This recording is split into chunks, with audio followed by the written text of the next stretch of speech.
Bien que la colonie soit sous domination britannique depuis 1763, c'est étonnamment à l'empereur des Français à qui on doit l'essor du commerce du bois au début du 19e siècle. En fait, dans la guerre qui l'opposait à la Grande-Bretagne, Napoléon a tenté un grand coup en bloquant les différents ports d'Europe aux Britanniques, ce qu'on a appelé le blocus continental ou tout simplement le blocus de Napoléon. En réaction au blocus, les Britanniques se sont alors tournés vers les ressources forestières du Bas-Canada afin de s'approvisionner en bois pour fabriquer ses navires de guerre.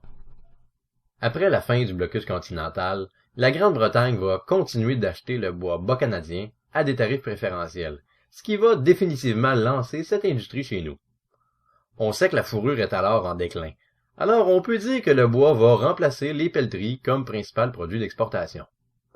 Au Québec, plusieurs scieries seront fondées et vont envoyer en Grande-Bretagne, dans la première moitié du 19e siècle, de grandes pièces de pin et de chêne équarri pour servir de matériaux de construction et de douve pour les tonneliers. Cette industrie coûte cher et ce sont des hommes d'affaires britanniques qui vont fournir les capitaux nécessaires à l'essor du commerce du bois. On peut citer par exemple William Price, un des plus connus qui va faire fortune avec l'industrie forestière au Bas-Canada. Ces hommes d'affaires vont former à la longue une bourgeoisie d'affaires qui aura de plus en plus d'influence dans la colonie. Pour faciliter leurs opérations financières et se donner un accès aux capitaux, cette bourgeoisie d'affaires d'origine britannique va fonder la Banque de Montréal en 1817.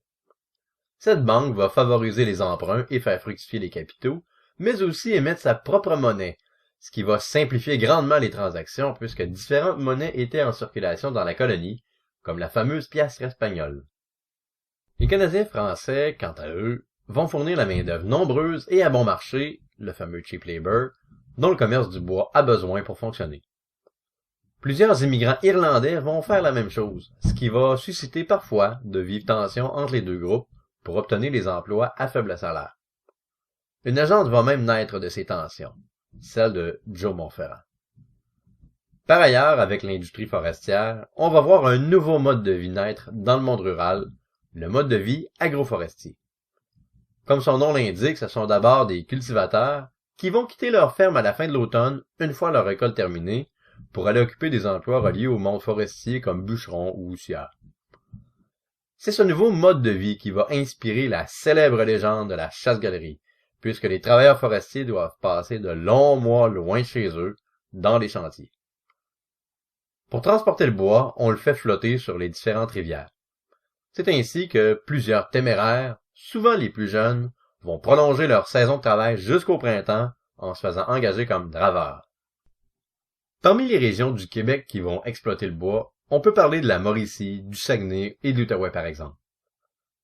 Comme c'est de Québec qu'il est expédié en Grande-Bretagne, on va fabriquer de véritables trains de bois qui vont flotter des grandes rivières jusqu'au port de Québec. Ceux qui vont travailler sur ces trains de bois seront appelés des cageux. Arrivés à Québec, les radeaux de bois étaient démontés puis expédiés en Grande-Bretagne. Ces activités vont augmenter le nombre d'ouvriers et d'artisans nécessaires à l'industrie du bois. Peu à peu, ces régions forestières vont devenir des régions où des colons vont s'établir. Le territoire défriché laissera peu à peu la place à des cultivateurs, souvent à l'insu même des compagnies forestières. C'est ainsi que le Saguenay a été fondé par la Société des 21.